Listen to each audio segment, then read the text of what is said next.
Ok, on va commencer. Vous m'entendez? Oui.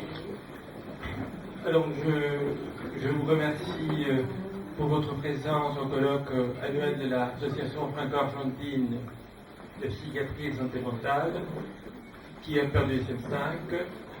Je remercie également tous nos invités.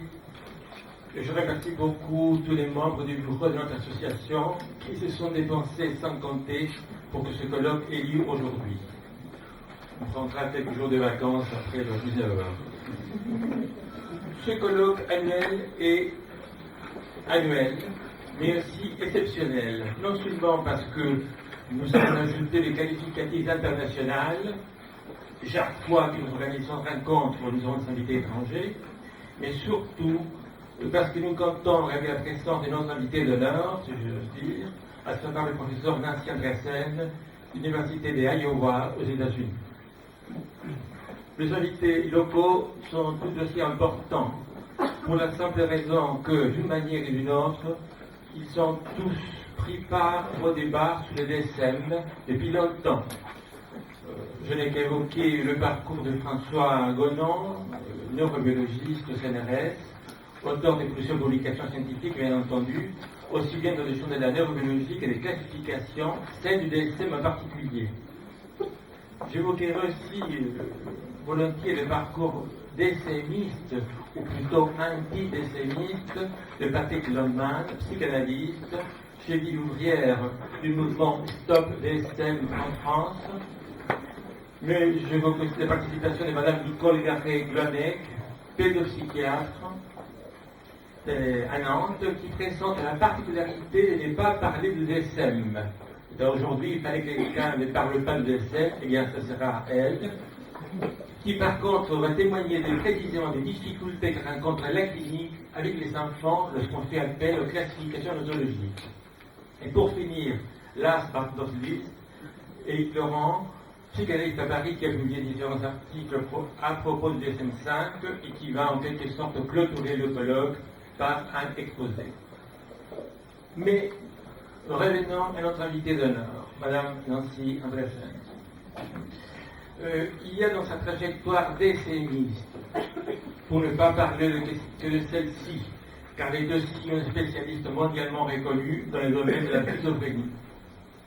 Il y a dans sa trajectoire DSMiste quelque chose qui pourrait sembler paradoxal, et c'est une des raisons pour lesquelles nous lui avons demandé de bien vouloir accepter notre invitation à ce débat. Car, et vous le direz dans son exposé, elle a été un des 8 membres de la Task Force qui a travaillé et donné vie au DSM3, publié en 1980. Évidemment, vous pouvez vous dire, très bien, donc Mme Andreasen a travaillé et élaboré DSM, le DSM3, alors que nous en sommes au DSM5. Pourquoi devrions-nous lui accorder autant d'importance? Eh bien, pas du tout. Ce n'est pas ainsi qu'il faut compter. De même que l'histoire n'est pas un ensemble de faits chronologiques, de même, ce n'est pas de 1 à 5 qu'on compte DSM. Pour une raison très simple, c'est que le DSM, ce que nous appelons le DSM, mais ceci Stop DSM, marque du DSM, ce DSM et le DSM 3. Et si j'ose dire, tout commence et se termine là. Le DSM 1 et 2 ne sont que les nomenclatures de tout le monde sont plus, rien n'est plus innocent si vous voulez. Mais le DSM 3, c'est la mutation conceptuelle qu'il fallait, ou qu'il ne fallait pas, pour qu'on soit nécessairement pour ou contre le DSM. Plus rien ne sera pareil après le DSM 3. Je crois que le message est passé.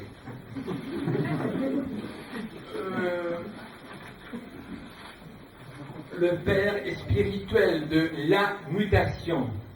On peut l'appeler dorénavant comme ça, la mutation. Et le professeur Robert Spitzer, Bob Spitzer. Alors, Bob a une idée très tranchante, à l'unisson avec les discours de la science, qui est celle de dire, j'interprète, le clinicien ne pense pas. ou plus précisément, il en pense beaucoup, beaucoup trop. Il est embarrassé par sa pensée, comme dirait quelqu'un. Il faut donc le soulager. Le clinicien est dans la subjectivité. Son jugement clinique n'est pas assez valide et encore moins fiable. Il va falloir donc l'aider avec une nomenclature créée à l'image d'une machine, le DSM3, qui va penser à sa place. Et voilà que le DSM3 voit le jour et change radicalement et définitivement l'histoire de la psychiatrie. Mais, Mme Andreasen, depuis plus de 15 ans, ne cesse de répéter que le DSM3, son produit, a généré des dégâts chez les cliniciens. Elle ne cesse de répéter que très peu de cliniciens aux États-Unis savent poser un diagnostic psychopathologique digne de ces normes. Pas plus loin qu'hier, dans la voiture, on me disait la situation aux États-Unis dans la psychiatrie, de la formation is terrible. Bon, voilà. M. Spitzer a donné naissance à un mutant étrange. Le père en est fier, alors que Mme Andreasen prend plus de distance par rapport à la créature. Mais what about DSM5? Certains pensent qu'il marque la fin du projet DSM comme tel. Pourquoi? D'une certaine manière, le DSM5 n'est rien d'autre que l'accomplissement ultime de la dite créature. Il suppose que non seulement les cliniciens continuent à ne pas penser, évidemment, mais de plus, puisque les maladies mentales ne sont rien d'autre que les maladies du cerveau, au même titre qu'un rhume ou une hépatite, on ne voit pas pourquoi il faudrait les classer autrement que ces dernières. Mais voilà le piège. Si les maladies mentales ne sont que des maladies quelconques, alors on ne voit pas pourquoi elles devraient être classées à part. Et si elles ne doivent pas être classées à part, alors ni le DSM, ni la psychiatrie, ni le professionnel de la santé mentale comme tel n'ont lieu d'exister. La créature se supprime elle-même. Une généticienne suisse, Mme Giacomino, a prononcé les mots d'esprit suivants. Nous, les généticiens, nous décodons les maladies mentales, alors que les psychiatres, eux, ils les codent. Je pense qu'il faut prendre ce mot d'esprit très au sérieux, comme tous les mots d'esprit. Il indique que c'est la fin du codage clinique et psychopathologique. Voilà la question. Dans fin de partie de Beckett, le fils, dans la quarantaine, Colloque, face au reproche accablant du père, exprime la plainte habituelle du névrosé moyen. Et si c'est ainsi, pourquoi vous m'avez eu? Et le père lui répond, parce que je ne savais pas que c'était toi. Pour le DSM, c'est presque pareil. Il a aussi vieilli. Il est aussi dans la quarantaine. Sauf que, à la différence du père de fin de partie, je ne suis pas certain que la task force qu'il a créée ne savait pas que c'était lui. Mais, comme il ne suffit pas de critiquer les autres pour justifier sa propre et misérable existence, je ne vous quitterai pas sans vous lire ces dernières lignes du livre de style de Mazeux, Qu'est-ce que le DSM, un livre paru récemment. Je lis déférence, curieuse et parfois quasi religieuse que l'on observe en France pour la tradition clinique, ou plus exactement pour une certaine histoire de cette tradition clinique française ou allemande, soigneusement expurgée de ces passages racistes, liberticides ou moralisateurs, pour ne rien dire de ces contradictions internes innombrables et de ces sophismes battants. On peut voir dans ce respect typiquement français pour les vieilles descriptions l'indice d'une clinique du mental qui peine à se renouveler ou qui s'interdit d'innover. Autrement dit, il est à craindre que les cris de Raymond contre le DSM ne soient qu'un cache-misère pour masquer les dissensions profondes qui légirent chez nous les professionnels de la santé mentale. Comme on oppose les produits du terroir aux décisions de Bruxelles, le vieux conseil des familles aux prescriptions des big pharma, on oppose le bon pain de la tradition clinique à la production standardisée des diagnostics psychiatriques. Fin de citation. Mon résumé pour finir. Comment être éventuellement contre le DSM sans être nécessairement has-been? Voilà. Bon, je passe la parole.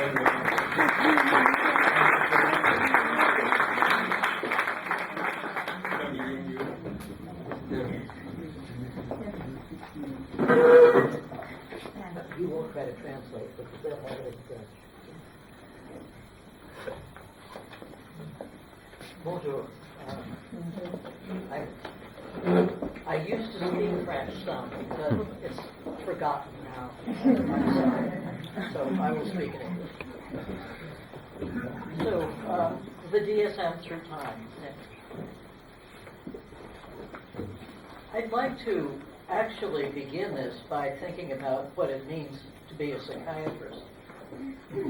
And it's interesting that we work in a discipline that requires many words to explain what we do.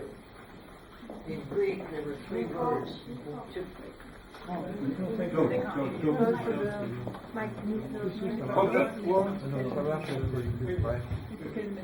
Closer. Is that better? Yeah.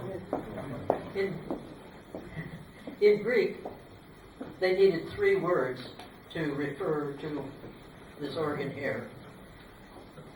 Encephalon, or brain, psyche, or spirit, and nous, or mind. And so being a psychiatrist, literally from the Greek, means to be a healer of the mind, or spirit, or brain. Next. When did modern psychiatry begin? Well, psychiatry as we now know it really began with the Renaissance, when people who had been immersed in classical writing recreated the ideas of humanism. And it also began with the dawn of modern science, which gave a framework for testing ideas. And it gave us the Enlightenment, for which France produced many of the glories. A philosophical tradition that emphasizes the dignity of the individual human being. Next. So we have Renaissance humanism providing a foundation for modern psychiatry. Next slide. We take science for granted in our contemporary world, but science is a very young thing. It really began in the Renaissance when people began to question the absolute authority of the church. It arose because people wanted to know about things. The word science, of course, literally means to know. They wanted to know about the world through observation, through testing, and through empirical proof. The first clear articulation of a philosophy of science came from Francis Bacon, who wrote the Novum Organum. Next. This is a quotation from Bacon. Man can understand and know no further than he has observed, either in operation or in contemplation of the method and order of nature. And science for many years proceeded simply by looking at the world that you can visually see. Next. As I've said, the essence of the Enlightenment was to develop a philosophy of humanism. And these are just some quotes. I asked Juan Pablo to get me one in French as well, but he failed me. From Jefferson, we hold these truths to be self-evident, that all men are created equal. From Alexander Pope, know then thyself, presume not God to scan, the proper study of mankind is man. Or from Addison and Steele, in this system of being, there is no creature so wonderful in its nature, and which so much deserves our particular attention as man, who fills up the middle space between the visible and the invisible world. Next slide. A great deal of what we know as modern psychiatry and modern humanism, of course, really began here in France, and Pinel is often considered to be the father of modern psychiatry. Next slide. Famous picture that you all know. Next slide. I have read Pinnell in English, and his treatise on psychiatry is a wonderful book. It's just a beautiful illustration of how high quality psychiatry could have been created, was created several hundred years ago. I picked this sentence out from it. I therefore, when he became head of the Psychiatrie, I therefore resolved to adopt that method of investigation which has invariably succeeded in the departments of natural history. That is, to notice successively every fact without any other object than that of collecting materials for future use, and to endeavor, as far as possible, to divest myself of the influence both of my own prepossessions and the authority of others. And his treatise is just a very careful observation of the behavior of his patients. And I used to use them to teach history of psychiatry, and the descriptions of the patients that he saw were so alive that you could recognize them as patients we see today. Next slide. Same tradition in Great Britain. Next slide. And in Italy. And in America.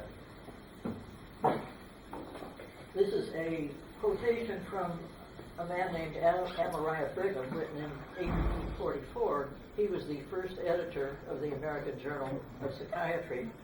And as many of you know, I was the editor of that for a number of years, up until a few years ago. But he actually founded this is the oldest continuously published medical journal in the United States. And so we're very, very proud of the American Journal of Psychiatry. I was proud to be its editor. He was obviously a very thoughtful man, and this is just one of the many things that he wrote. The brain is the instrument which the mind uses in this life to manifest itself, and like all other parts of our bodies, liable to disease. And when diseased, is often incapable of manifesting harmoniously and perfectly the powers of the mind.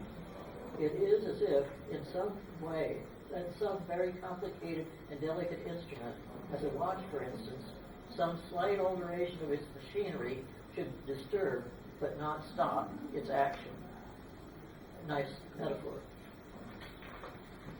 So the basic traditions of early psychiatry were shared in the United States, in Great Britain, and in Europe, or the rest of Europe. No one is ever quite sure whether England is part of Europe or not.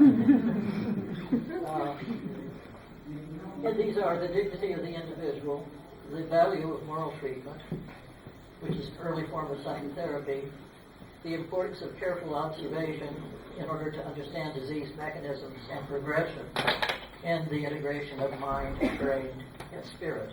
Next. So, what about me? When did we begin to diverge from those traditions? And what has DSM done to them? Next slide. I was, as you heard, I was one of the original 8 members of the task force that wrote DSM V. And I would say that, the fact that we created that is the source of many problems that we currently face. But we had a good reason. Why did we do it then? Next.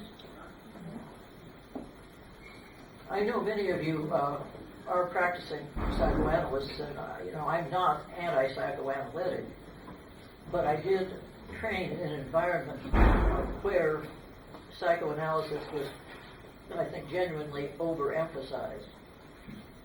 In the U.S., after World War II, American psychiatry was almost totally dominated by psychodynamic thinking. Next slide. And that had some important and bad consequences. There was a significant de-emphasis on any kind of nosology, study of phenomenology, and there is a great deal of very good phenomenology that has arisen in Europe and Great Britain. So people were taught to pay very little attention to signs and symptoms. The patient's self-report of his or her symptoms was de-emphasized, and the analyst, as taught in American psychiatry, had to dig beneath the self-report to find the real truth. So you didn't believe what your patients were telling you about the symptoms they were having. And in many ways, this distanced American psychiatry from its roots in Anglo-European traditions. Next slide. There were a few institutions that we call the Mid-Atlantic institutions that tried to maintain ties with Anglo-European traditions. And that would be, of course, British, French, and German primarily. These were Washington University, Johns Hopkins, my own hospital, Iowa Psychiatric Hospital, and New York Psychiatric Institute. So in the 1970s, when we were beginning to develop DSM-3, a number of things had happened that were embarrassing to psychiatry. An article was published in the journal Science called Being Sane in Insane Places. This was a spoof. I think 5 psychologists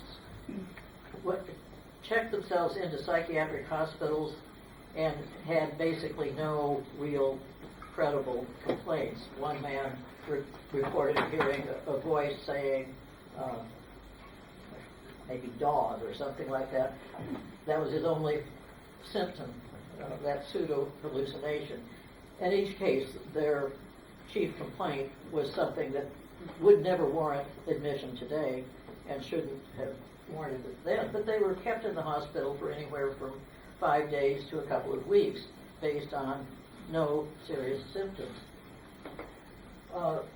The international pilot study of schizophrenia and using the present state exam and the US-UK study indicated that if you compare diagnoses of the same patients in the United States and Great Britain, American psychiatrists were hugely overdiagnosing schizophrenia.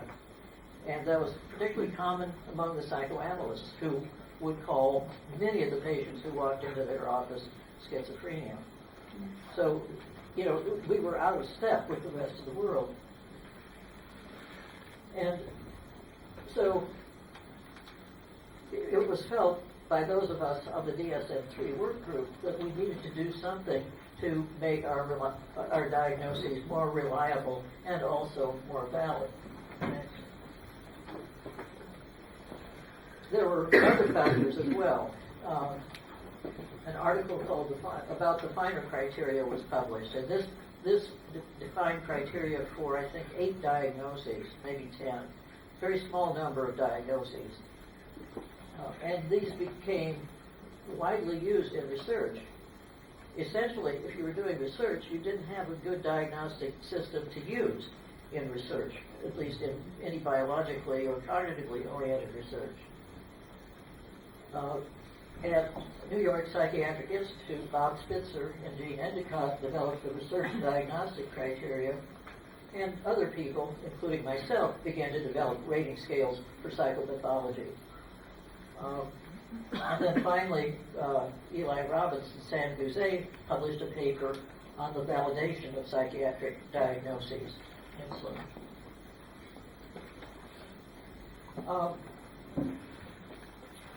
Did we skip a slide? Well, it doesn't matter. So it was in that context that DSM-3 was developed. And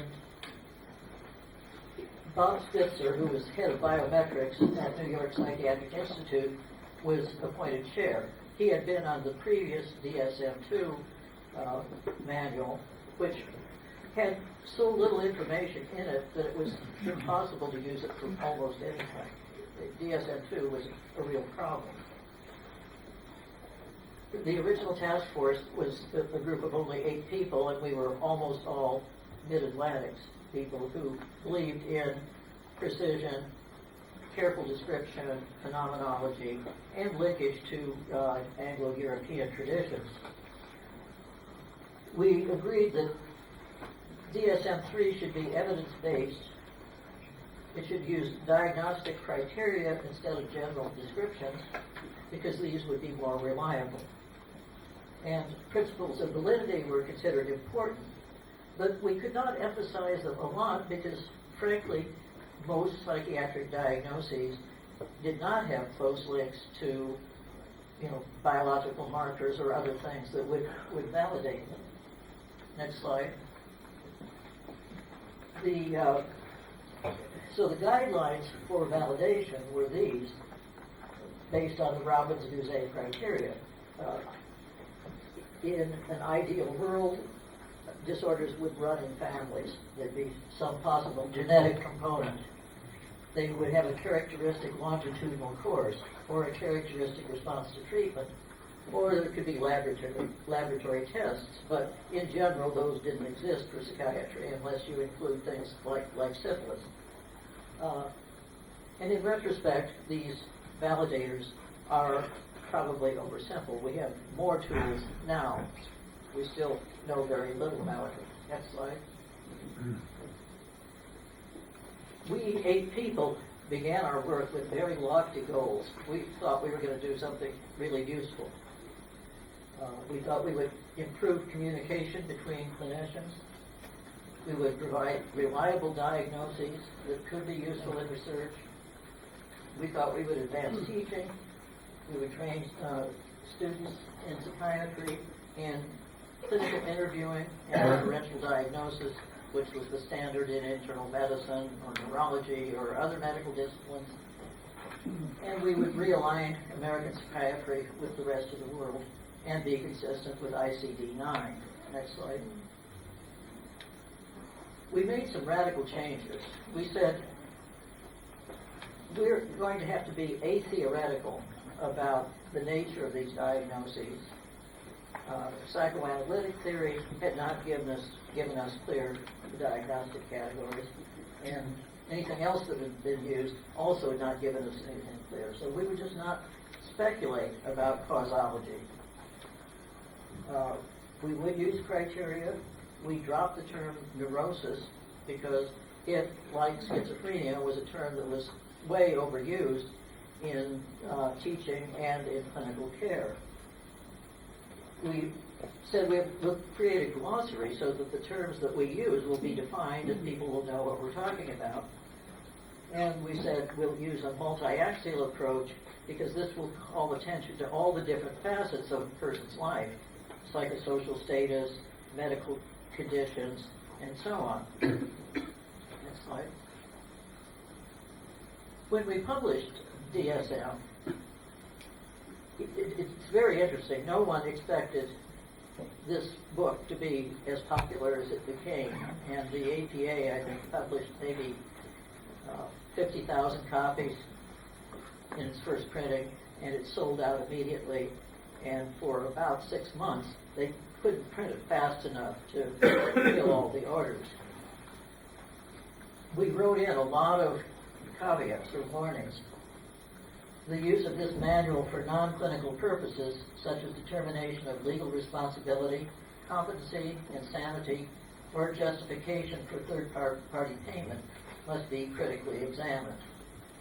Next slide. This final version of DSM-3 is only one still frame in the ongoing process of attempting to better understand mental disorders. Next slide. DSM-3 provides specific diagnostic criteria as guides for making each diagnosis, since such criteria enhance interjudge reliability. It should be understood, however, that for most of the categories in the diagnostic criteria, diagnosis should be based on clinical judgment, and these have not been fully validated by data about such important correlates as clinical course, outcome, family history, and treatment response. Undoubtedly, with further study, the criteria for many will be revised. Next slide. So we were trying very hard to say that this is not a Bible handed down from heaven. This is the work of 8 to 15 human beings doing their best, and human beings found to be fallible.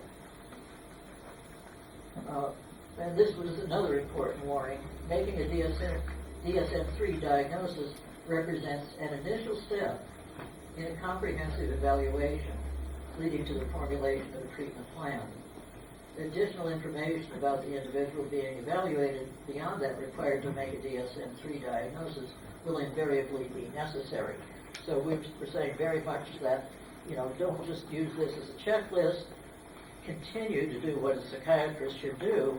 Get to know your patient as a person who lives in an environmental context of a family and friends and work and so on. Next slide. So we really did start with high ideals, but things went wrong. These ideals led to unintended consequences. First of all, DSM became universally and then uncritically accepted as the ultimate authority on psychopathology or diagnosis. That was not our intent. It, in the U.S., now forms the basis for essentially all teaching of psychiatry, which is truly a terrible situation. I was giving a talk just a month or two ago and found that in a group of psychiatric residents, people in training, none of them had even heard of loyalty. Unimaginable. And quite awful. Knowledge of the criteria is now the basis for the board exams that psychiatrists have to take to be authorized to practice. Classics in psychopathology are largely ignored and simply not taught. And research in psychopathology, studying the signs and symptoms and course of illness is a dying specialty. People just are not doing it anymore. Next slide. So what about DSM-5? Next slide.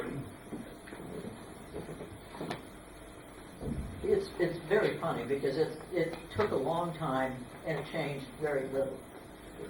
The effort began in 1999. It involved people like Daryl Bergier, David Kupfer. NIMH invested millions of dollars in it.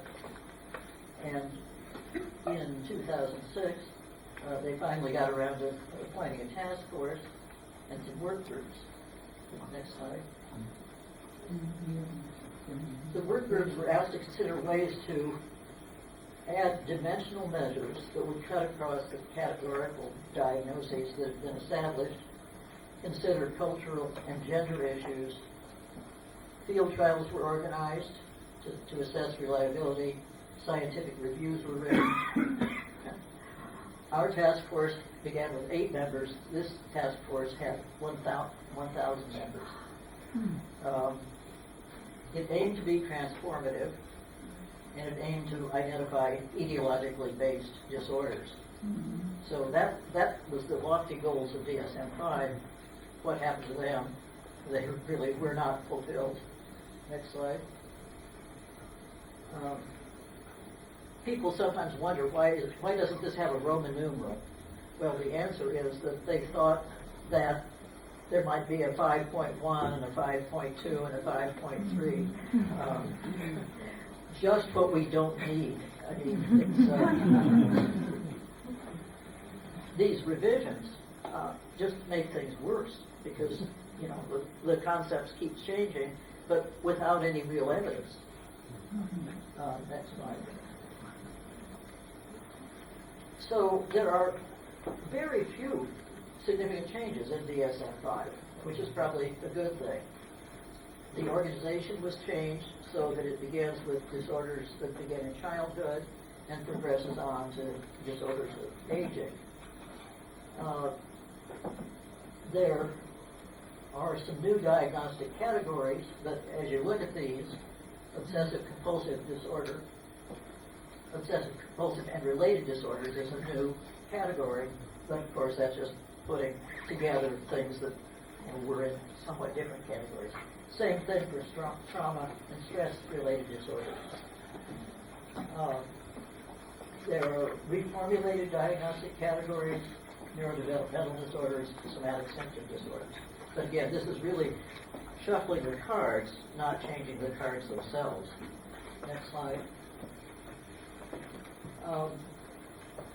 Here are some examples of how diagnoses got reformulated. The various groups of autistic disorders got put together in various groups of, I'm sorry, I guess this doesn't project very well. Anyway, the autistic disorders got put together in a single category called autism spectrum disorders. There's a new disorder, disruptive mood dysregulation disorder. The multi-axial classification has been discarded. It's no longer in there. There's some debate as to whether that's a good or bad thing. DSM had these categories NOS, not otherwise specified, and that was dropped. I'm not quite sure why. It's replaced by something very similar, other specified disorders or unspecified disorders. And another, kind of set of words in DSM 3 and 4 was changed from due to another medical condition to due to a general medical condition. That doesn't sound like a big change either. We chose due to another medical condition for DSM 3 because we felt psychiatric disorders were medical conditions, and we wanted to emphasize that. So it actually moves us away from the rest of medicine, but to say due to a general medical condition. Next slide. Everybody has criticized DSM because it has too many diagnoses. And so one of the things that they tried to do was cut down the number of diagnoses, and they succeeded in doing so. They cut down 15. So this is a list of new disorders, and I was joking, so now we have hoarding disorder, skin picking disorder, we probably need binge eating disorder, we may need sleep apnea, and so on. Two disorders were eliminated, sexual aversion disorder and polysubstance related disorder. Next slide.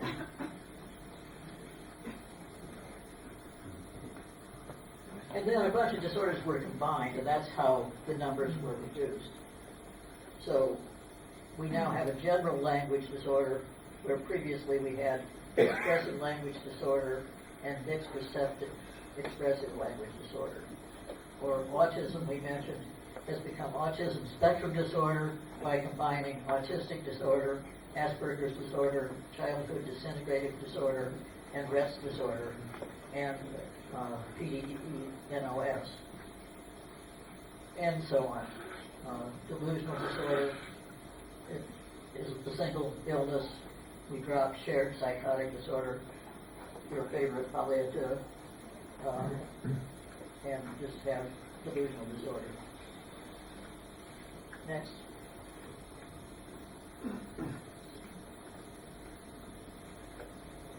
So these are disorders that were combined, more of them. I'll just let you look at them. So one of the big changes is that where we used to have alcohol abuse and alcohol dependence as separate, they've now been combined just to alcohol use disorder. So in my own training, it was really important to make a distinction between just using alcohol or using maybe a little too much and alcohol dependence, which was physiologic. Now that has all been merged together in DSM-5. I think that's a mistake. But anyway, that's just kind of an overview of how various things were combined. Next. This has to do with the change from not otherwise specified to other specified or unspecified, which actually added 24 new diagnoses. Probably not too much value. Next slide. So this is how DSM-5 is organized. Section 1 has historical material. Section 2 has the criteria sets for what are now 19 major diagnostic categories. Section 3 has assessment measures and some alternative models for personality disorders. And then appendix, which discusses highlights of the changes, glossary of technical terms. It adds a glossary of cultural terms, and so on. Next. The demise of the multi-axial system, as I said, is controversial. It was introduced in DSM-3, and it was meant to raise the importance of developmental issues, personality characteristics, stressors, functional status. People complained about it from the onset. It certainly made more work, and you could say no good deed or no good intention goes unpunished. That's at least an American saying.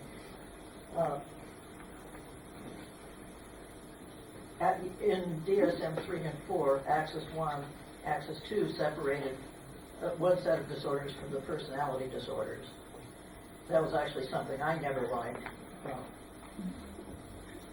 And that was one of the reasons that those axes were put together again. One of the things that has happened in the U.S., where being paid for what you do has become all important, insurance companies did not want to pay for what they called Axis 2 disorders. So if you were treating a personality disorder that was on Axis 2, you would not get a payment. And that, of course, had a consequence. People diagnosed the personality disorders less and generally called them depressive disorders or anxiety disorders or whatever. And then this task force said that no other diagnostic system uses axes. That's actually not true. We created the multi-axial approach because it's like a standard in cardiology in the U.S. The patient's cardiologic status is characterized in terms of a variety of different characteristics. And that's true, I think, in rheumatology and a variety of other fields. Cancer. Next slide.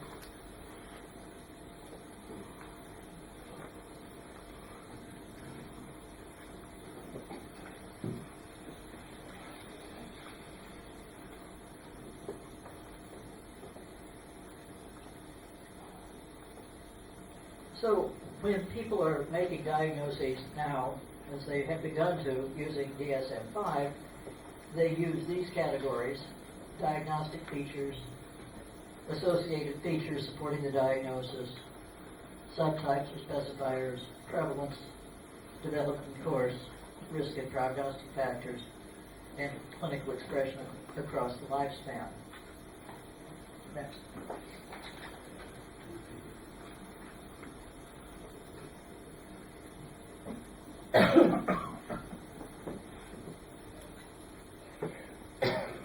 I don't know if the term politically correct is commonly used in France, but being politically correct has become extremely important in the U.S. And so there's a lot of PC for short, a lot of PC stuff.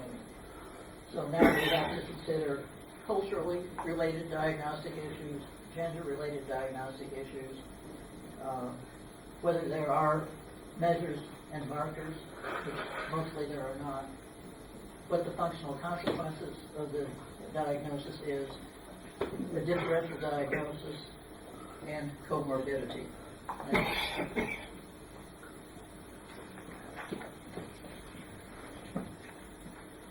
You can make multiple diagnoses in DSM-5, and the recommendation now is to list them in the order of focus or attention. So if the patient comes to you with a chief complaint, say of depression, then that's the first diagnosis. If they've, but we'll just look at some examples. may be followed by principal diagnosis or reason for visit. And if the clinician is not sure about the diagnosis, he can write or she can write provisional afterward. That's actually, I think that's a good thing, because often we're uncertain, especially the first time we see a patient, what the diagnosis really is. Next slide. So here's some examples.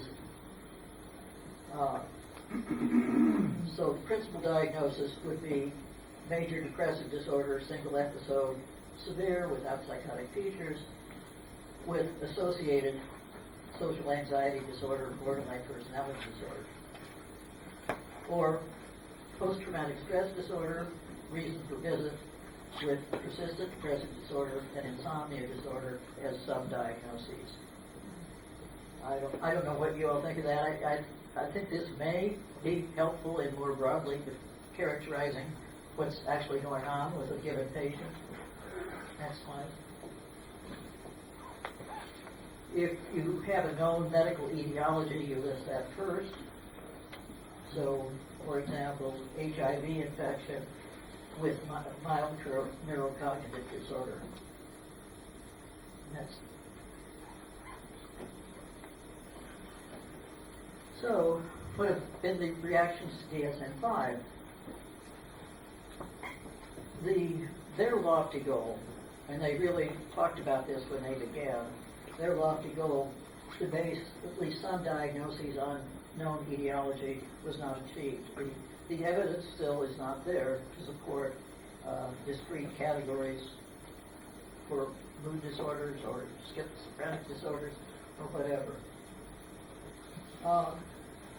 And this has led people to think that maybe the DSM system has been pernicious, bad for at least biologically based research, because so often it involves case control comparisons, people with schizophrenia versus healthy normals. Maybe what we're comparing, schizophrenia, is not a single thing. Maybe it's 3 or 4 different disorders that we've given a single name to. The changes in DSM-5 are minor. I think that's actually a good thing. It's a bad thing that everybody has to buy a copy of the book for an outrageous price, and it's a bad thing that everybody has to retool their various systems. In the U.S., we have a lot of now electronic databases, and all of these have had to be revised. New textbooks have to come out. None of that is any good, given that we have no real new knowledge. Another criticism, and perhaps a valid one, is that the American Psychiatric Association, the publisher, has been using this as a revenue generator. It's made a lot of money out of it.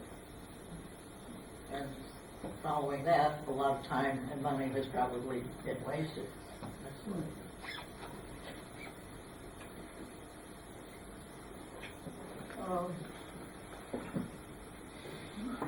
So, just thinking about the overall DSM approach, what is wrong with it? Well, I have a variety of complaints. One is that the criteria include only some of the characteristic symptoms of a disorder. I've spent my career doing a lot of work on schizophrenia. The criteria for schizophrenia don't begin to cover the complexity of the disorder.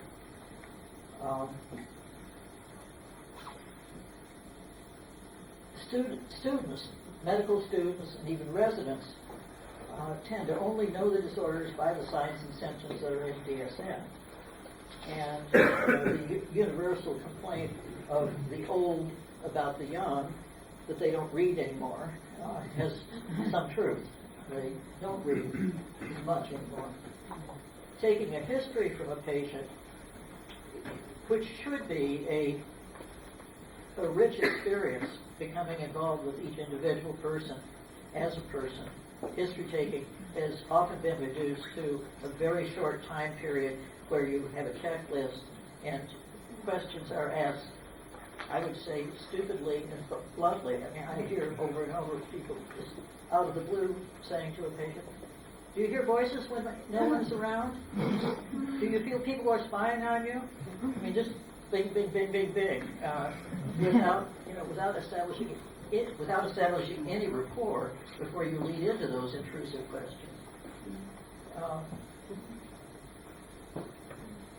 So it's discouraged getting to know the patient as a person. Validity has been sacrificed to achieve reliability. It's giving us researchers a kind of nomenclature, but it's probably the wrong one, so it's not so useful. And although creating standard diagnoses that would facilitate research was a major goal, the DSM diagnoses are not really all that useful for research. So I've had these complaints about DSM for quite a while. I wrote several editorials in the American Journal of Psychiatry when I was its editor. Next slide. This is one. This is another.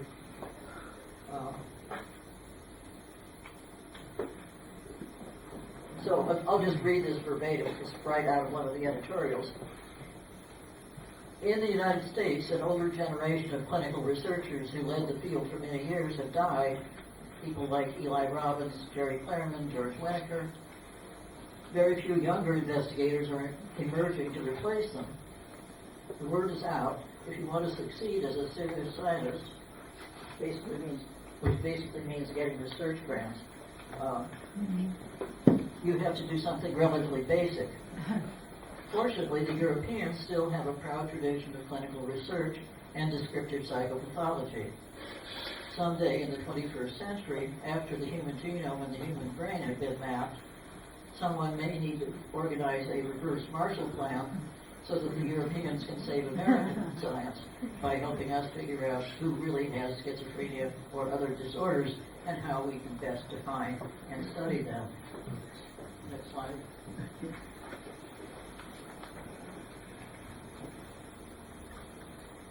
And I hope that somebody would pay attention to this, but not much of anybody has. We need to make a serious investment in teaching a new generation of real experts in the science and art of psychopathology. Psychopathology is the bedrock upon which our field depends. Otherwise, high-tech scientists, and I'm a high-tech scientist, I would admit it, but I'm a high-tech scientist who believes very strongly in the importance of studying psychopathology. High-tech scientists may wake up in 10 to 20 years and discover that we face a silent spring. Applying technology without the companionship of wise clinicians with scientific expertise in psychopathology will be a lonely, sterile, and perhaps fruitless enterprise. The futility of DSM has already been demonstrated in the failure of recent large genome-wide association studies. And I mean, that still holds true. We've had almost no replication in these large GWAS studies. Next slide.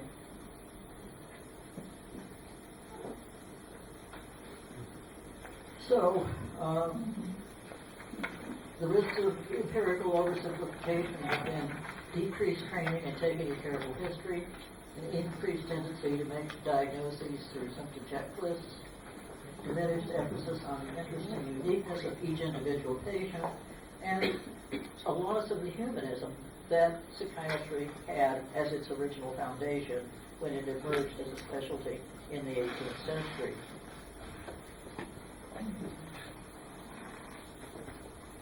We have been prone to over-biologize, we try to oversimplify what the particular mental illness is by using a reductionist framework. Depression's a serotonin disease. A person's life experiences are very much a part of whatever psychopathology they have.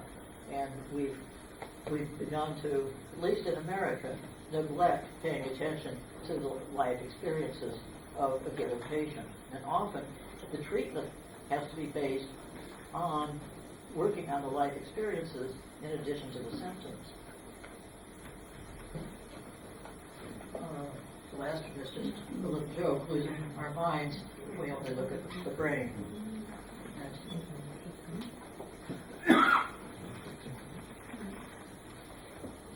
In the U.S., in particular, and it may be the case here, the general public has developed the idea that every psychiatric illness can be cured by taking a pill. And I mean, really, people say, but isn't there a pill for that? And often there isn't. And there's also been a tendency to both overdiagnose and then overprescribe for some disorders. ADHD is an example, but also anxiety and depression. And the notion that you can use medications as a cosmetic surgery for the mind. I mean, as I said, I'm not a psychoanalyst, but I think there's plenty of room left in the world for psychotherapy and psychotherapy without medications.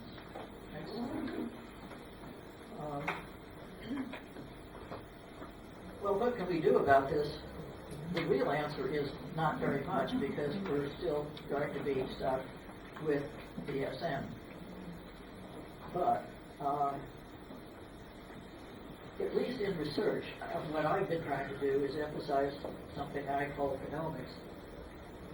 Start cutting across traditional categories and maybe looking at psychosis instead of schizophrenia and bipolar disorder.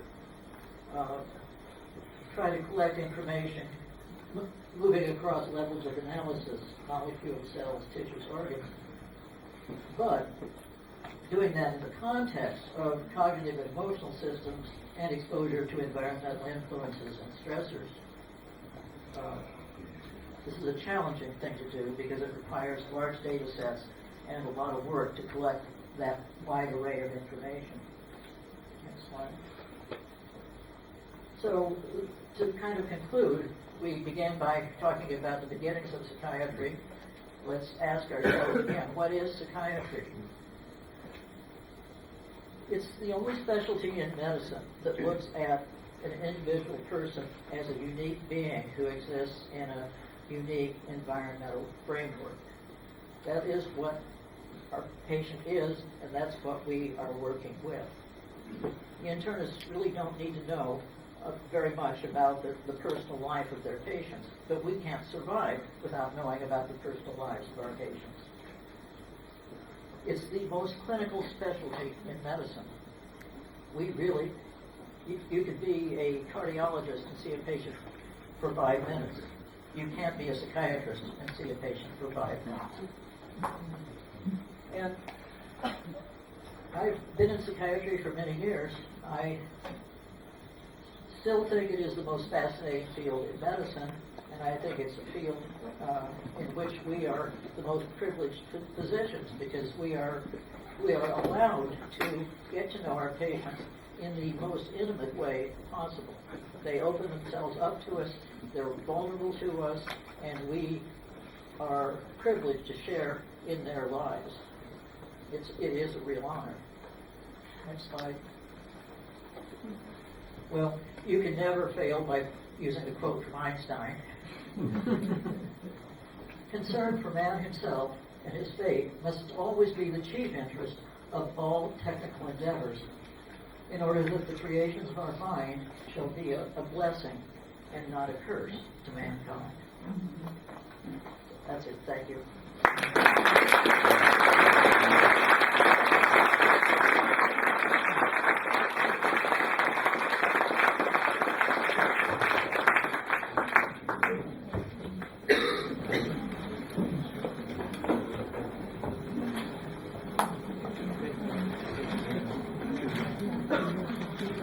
Bien, merci beaucoup, Madame la professeure. Donc l'idée, c'est qu'il y ait quelques questions afin de vous aider un peu. C'est moi qui vais commencer avec une question. Et Madame Andreasen,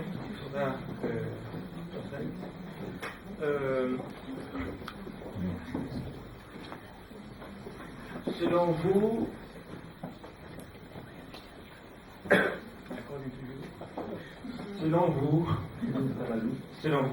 la psychanalyse dominait le champ de la santé mentale aux États-Unis.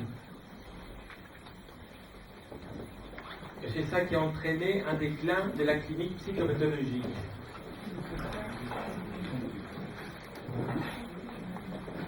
Pour y remédier, vous avez créé le DSM3, qui lui aussi a entraîné le déclin de la psychopathologie. So, my question is, que se passe-t-il aux États-Unis au travers du manuel? Que quoi qu'on fasse pour ou contre la psychanalyse, la conséquence est le déclin de la clinique. Comment est-ce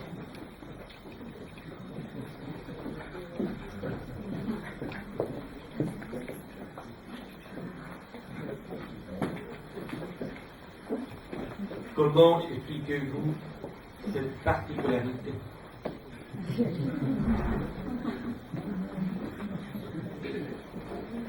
Well, you know, there are just laws of unintended consequences.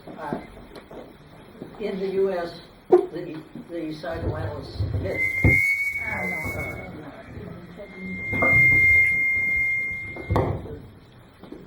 Psychoanalysts had really become very arrogant. I think every important. En fait, ce sont des conséquences finalement non prévisibles et pas intentionnelles, mais la psychanalyse aux États-Unis était devenue très arrogante. Très arrogante, la psychanalyse, oui. So, and very dogmatic. So they followed only Freud, or Freud and his followers. Ils étaient devenus très dogmatiques, ils ne suivaient que Freud et les disciples de Freud. Oh, Nicole. Oui, mais ça arrive. non, vous pouvez passer malheureusement. La technique française ne permet pas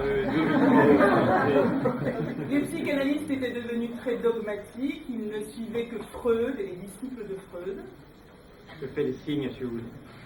And so they didn't encourage people to read even someone like, say, Jaspers. Et ils n'encourageaient la lecture d'aucun autre théoricien, même de Jasper. Probably not even Foucault.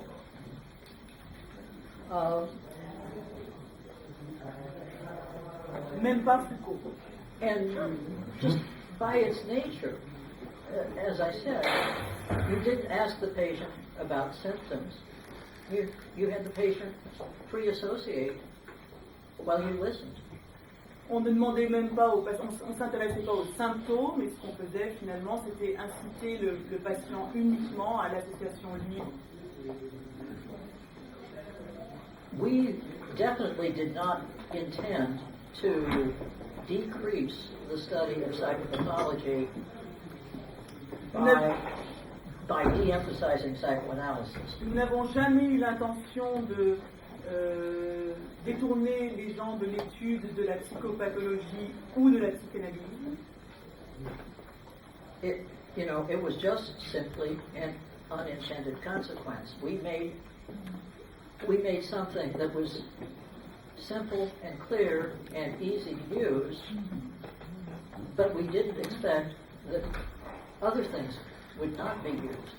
Nous pensions simplement, nous avions pour intention de fabriquer un outil simple, clair et précis, facile d'utilisation, et nous n'avions pas prévu les conséquences auxquelles cela mènerait. Comme le père de fin de partie. Voilà. Quoi? Comme... Okay.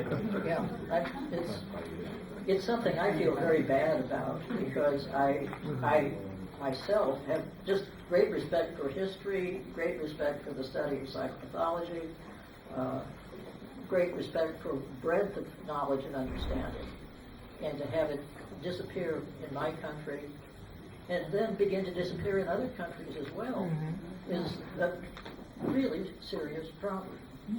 Moi-même, je me sens très coupable, car j'ai le plus grand respect pour l'histoire et l'étude de la psychopathologie.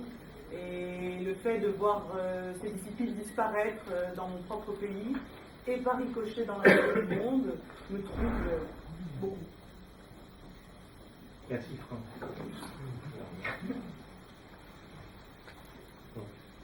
Oui, question. Oui, moi je vais poser en français. Vous avez dit le premier critère de Gus, c'était agrégation familiale. Parce qu'il pensait que l'agrégation familiale, en fait, la cause était génétique. Vous avez dit en fin de votre exposé... Ok. Non, je vous traduirai après. Et à la fin de l'exposé, vous avez dit les études de Genome Wide Association, donc ces études étaient un échec. You said that the studies about GWA were a failure. You said this, but in my opinion, it's not a failure. It just say that it just proves that most of the medical, the mental troubles, disorders are not caused by genetics. Do you agree? I would say two things. One, that in the case of the genome-wide association studies, Alors, sorry, I'm gonna get lost. Je dirais deux choses. D'abord, dans le cas des études mondiales pour le génome. Oui. So in the case of the genome-wide association studies, they have not been successful. Yes. There's been one replication, no, 2 times, for a gene that occurs in both people with schizophrenia and bipolar disorder. This suggests that those are not separate. But anyway, the risk, the size of the effect is small. The risks are small. Peut-être qu'on traduit la réponse. Alors, Madame est d'accord pour dire que finalement, ces études n'ont rien donné, sauf que, par exemple, dans le cas de la schizophrénie et de la troubles bipolaires, on a identifié un gène qui est commun aux deux pathologies. Some disorders are going to turn out to be genetic, caused by many genes, combinations of genes. The other thing about genetics is that there's epigenetics, that is, alterations in gene composition and function due to environmental factors. People have ignored that pretty much, but it's very important. Which explains the familial aggregation. Yeah. I agree.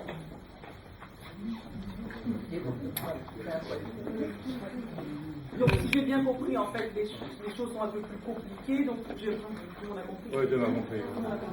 Non. Que finalement, on va s'apercevoir que dans certaines pathologies, c'est une combinaison de gènes qui crée la pathologie, mais aussi, on va s'apercevoir de choses encore plus fines, à savoir que dans un même gène, certaines modifications liées par exemple à des facteurs environnementaux, le contexte, induisent des pathologies. Question. Oui, je voulais revenir sur ce moment donc d'interrogation sur la clinique psychiatrique. Oui, peut-être vous mettez debout et parler plus haut. Je voulais vous réinterroger une minute sur ce moment donc d'interrogation, de questionnement sur de réintroduction d'une clinique psychiatrique, dans ce mouvement que vous décrivez, trop psychanalytique ou qui a détourné de la clinique psychiatrique. Et je voulais vous demander comment vous vous étiez situé à l'époque par rapport à la classification mondiale internationale des maladies mentales qui existait. Est-ce que ça constituait un corpus ou pas?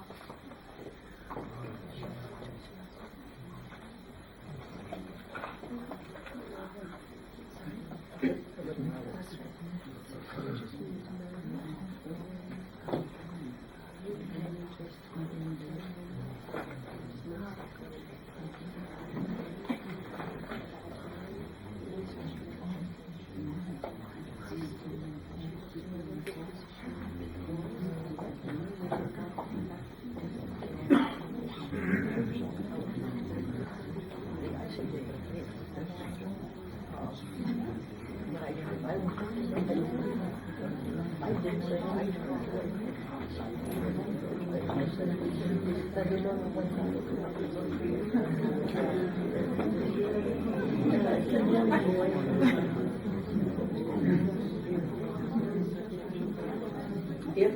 I understand the question, in terms of ICD, we knew we would have to have a system that would be compatible with ICD. And in general, DSM is compatible with ICD. Alors, si je comprends bien votre question, nous avions l'intention de créer une classification qui serait compatible avec cette classification internationale. Mais, et c'est le cas de DSM.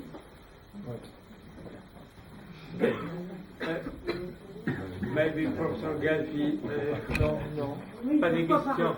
Pas de question. Faut qu'on fasse Ben oui. Pourquoi en faire une autre? Ça reste une interrogation quand même. S'il vous plaît, un instant, oui.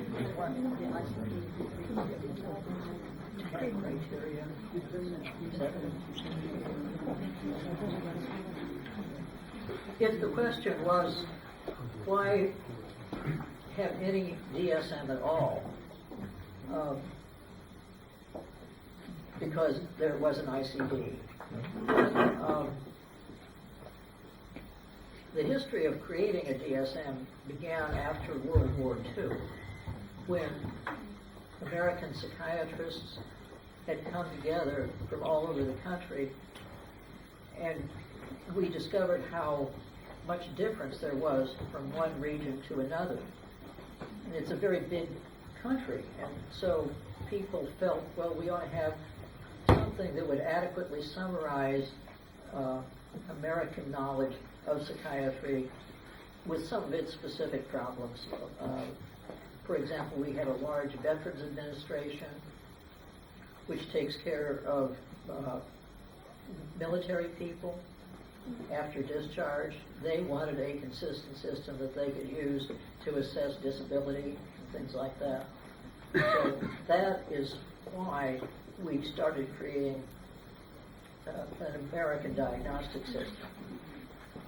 A reason for continuing is that ICD did not have criteria and therefore a means for producing reliability. So those were the reasons. Alors, ça nous ramène, ma réponse nous ramène après la Seconde Guerre mondiale, au moment où des psychiatres américains sur tout le territoire américain se sont retrouvés et se sont aperçus qu'il y avait finalement des différences dans cet immense pays, enfin de région à région, dans cet immense pays que sont les États-Unis. C'est comme ça que le DSM est né. Maintenant, en ce qui concerne, alors par exemple, il y avait des spécificités comme après la guerre, donc le traitement des vétérans, des militaires et des pathologies qui étaient rencontrées à la faveur des événements récents. Par ailleurs, le deuxième,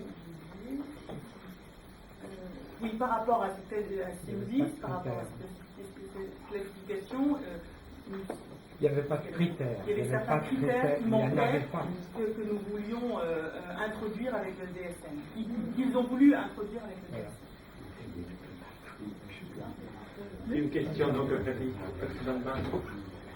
Vous l'aurez donné après. Je vais parler en français, puis je vais traduire en anglais.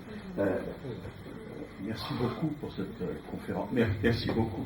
Thank you very much for your lecture. It was very convincing and very, very interesting. Votre conférence était très intéressante et très convaincante. I would like to ask you only one question. Je voudrais simplement vous poser une question. Some years ago, you voiced out against the consequences of the DSM-4, DSM-3, DSM-4. Il y a quelques années, vous avez protesté contre les conséquences du DSM-3, du DSM-4. you wrote about a Marshall Plan reverse. Un plan, vous avez appelé un plan Marshall renversé, un plan Marshall inversé. How to set up such a Marshall Plan reverse? How do you conceive it? How is it possible to have? Comment ça peut être mis en place? Comment ça peut être conçu un tel plan Marshall inversé? And cette réunion est peut-être this meeting is maybe the first stage. Mais don't you think that we are far from this? Parce que pensez pas qu'on est loin de ça. These days, ces jours, the APA, l'association de psychiatrie américaine, is trying to make pressure on the experts of ICD-11, qui sont en train de faire la pression sur les experts de la CIM 11, to introduce all the dodgy diagnoses, the new dodgy diagnoses, sur tous les diagnostics douteux of DSM5. Don't you think we are far from your Marshall Plan reverse? Ne pensez pas qu'on est loin du plan Marshall inversé. It has been a long time since we have elected someone to our government as visionary as Marshall was. I mean, when I look at what our politicians are like now, it's often quite pathetic. A reverse Marshall Plan could exist, similar to like Fulbright scholarships and so on. If someone invested some money in sending exchanges between countries, between people in France, in Germany, and so on. I used to have quite a bit of grant funding, and when I did, I always had a group of people from countries like France, Germany, and also Asia. And we would have seminars and discuss psychopathology. That was doing it with no obvious government funding. But if someone somewhere would advocate, and it would take very little money, a reverse Marshall Plan could be created. Alors pour avoir un plan Marshall à l'envers, il faudrait qu'on ait des hommes politiques d'envergure, et ça fait bien longtemps que ça n'est plus le cas aux États-Unis. Ils sont pathétiques. Il nous faudrait imaginer un système qui fonctionnerait éventuellement comme une sorte de bourse Fulbright, comme les bourses Fulbright qui existent entre les États-Unis et la France. Mais finalement, Madame Andreasen a l'air de penser que ça ne coûterait pas tant d'argent que ça, puisque elle-même, autrefois, avait des séminaires avec des étudiants, des échanges qui finalement permettaient de parler de psychopathologie. Une autre question? Oui. Le DSM5 a formidablement élargi ses items en incluant maintenant largement les neurosciences, la génétique, l'environnement, des données psychiatriques, voire, oserais-je énoncer, psychanalytiques. Juste un instant, juste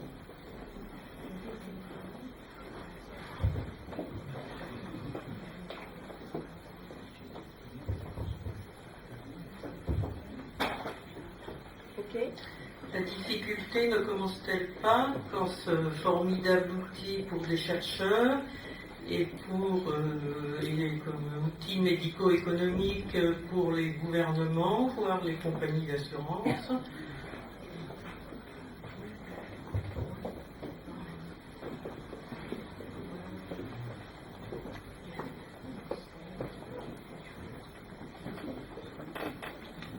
vise à être utilisé comme un manuel qui servirait à faire des diagnostics cliniques, à orienter les indications thérapeutiques, voire à l'extrême, semble-t-il, aux États-Unis, un tout petit peu maintenant aussi en France, à servir d'outils d'enseignement pour les jeunes psychiatres et psychologues.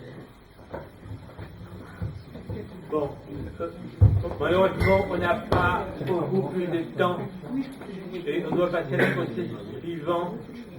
On peut éventuellement se rattraper par la suite. Comment? Oui. I didn't quite get what the question was. There is no question.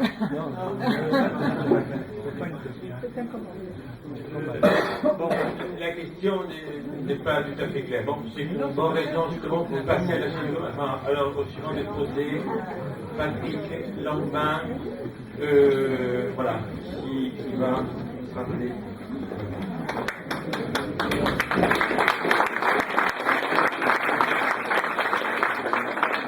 Voilà, vous m'entendez là?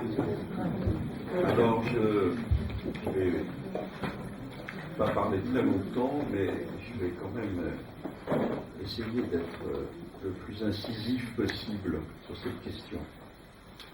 Alors, il y a 15 ans de cela, pratiquement jour pour jour, Georges Lantéry-Laura, que vous connaissez tous, dans la conclusion de son livre magistral Essai sur les paradigmes de la psychiatrie moderne, expliquait 3 choses. Premièrement, à partir des années 80 du siècle dernier, le paradigme des grandes structures psychopathologiques fait faillite. Deuxièmement, le paradigme biomédical, implicite, pour ne pas dire explicite dans le DSM, à partir de sa version 3, s'affirme, mais nous ne savons pas s'il restera dominant longtemps. Troisièmement, ça me paraît l'assertion la plus intéressante, la plus pertinente, dans l'histoire de la psychiatrie, dit-il, un paradigme dominant s'effondre, non en raison des progrès scientifiques, mais à cause de son mésusage. Aujourd'hui, 15 ans après la parution du DSM5, que peut-on dire très brièvement? Le paradigme biomédical est contesté. Pourquoi? Les promesses de marqueurs biologiques n'ont pas été tenues. L'apport de la biologie et de l'imagerie médicale est modeste et pour ne pas dire parfois inexistant dans la pratique psychiatrique. Le DSM, à partir de sa version 3, qui soutenait cette promesse, est discrédité auprès de la communauté scientifique. Il est considéré comme peu scientifique ou non scientifique. La psychiatrie n'a pas rejoint la neurologie, d'où la fuite en avant du directeur de la NIMH, Thomas Hitzel. Par ailleurs, sa méthodologie a conduit à l'évidence à de fausses épidémies, à une hyperinflation de troubles, à une surmédicalisation de l'existence et à des surprescriptions dangereuses. D'où la méfiance aussi de certains responsables des bureaucraties sanitaires et des tiers payants. En fait, la norme psychiatrique est un enjeu économique colossal.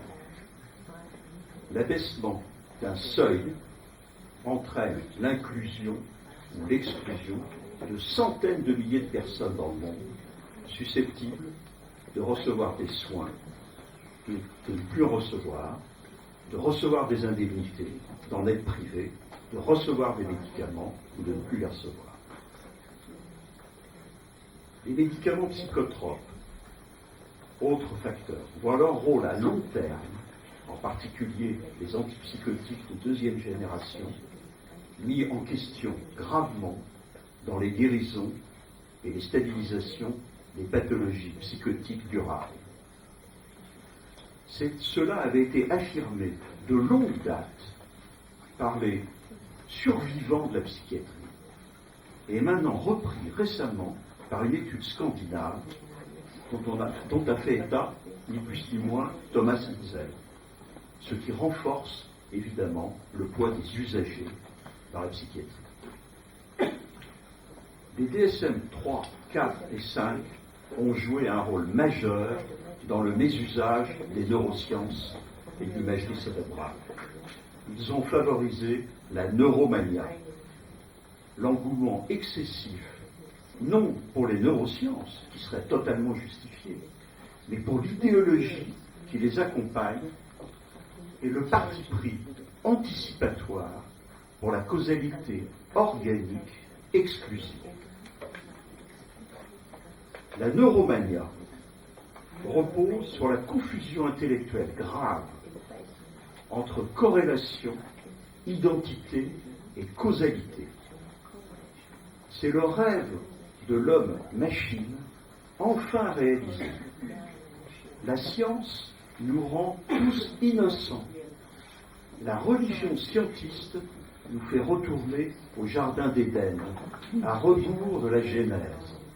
C'est l'angélisme de l'idéologie scientifique, ou comme le disait Lacan, l'universel de la science.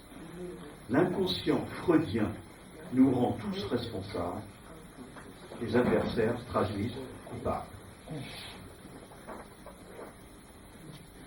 Il y a 3 ans, et je tiens ici à remercier Jacques-Alain Miller, qui a tout de suite soutenu cette initiative, puisqu'il m'a proposé de travailler avec François Leguy, qui continue de travailler, ainsi que Dominique Vintrobert.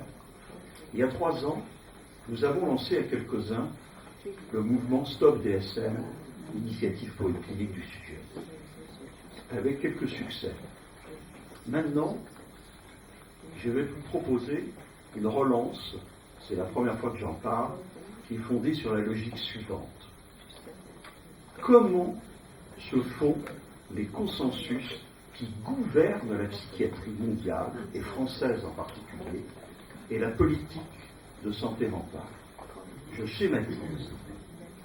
DSM, études cliniques randomisées, consensus. Consensus entraînant des guidelines et des recommandations ayant de plus en plus force de loi. Par exemple, sachez que l'éducation thérapeutique devient obligatoire si on reçoit des bipolaires ou des schizophrènes. Les OCR, les études cliniques randomisées, servent à comparer les thérapeutiques, à les valider et à tester la valeur médicale ajoutée des médicaments. Il va nous falloir argumenter et mettre en cause la validité des OCR en psychiatrie, sans pour autant considérer qu'elles sont inutiles. Dénoncer et proposer. Alors, je vais terminer là-dessus. Quelle est la situation des OCR, des études cliniques randomisées en psychiatrie? Qu'est-ce qu'on peut leur reprocher? Premièrement, résultat toujours ou presque favorable aux commanditaires, aux sponsors. Les laboratoires pharmaceutiques ne commandent pas toujours directement des études cliniques randomisées pour leurs médicaments. Elles le font par l'intermédiaire d'officines privées qui jouent un rôle tout à fait décisif. Mais le commanditaire, je dirais, ultime, c'est l'industrie pharmaceutique. Or, il s'avère que les résultats sont pratiquement toujours dans une proportion anormale favorable aux commanditaires.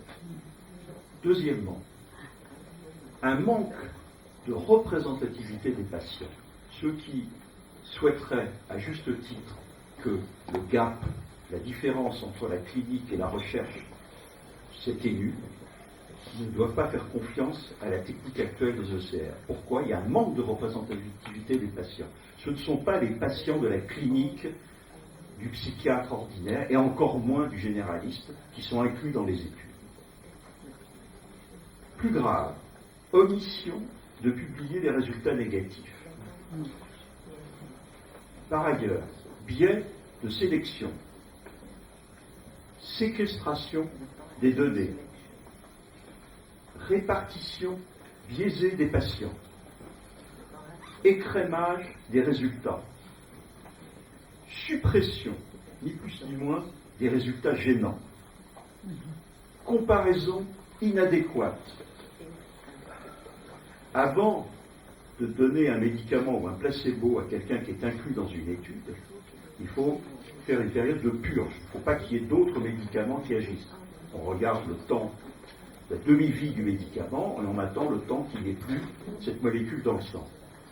En fait, la période de purge peut fausser les résultats de façon considérable. Par ailleurs, on a pu constater la levée du double insu, car ces études sont faites en double insu ou en double aveugle.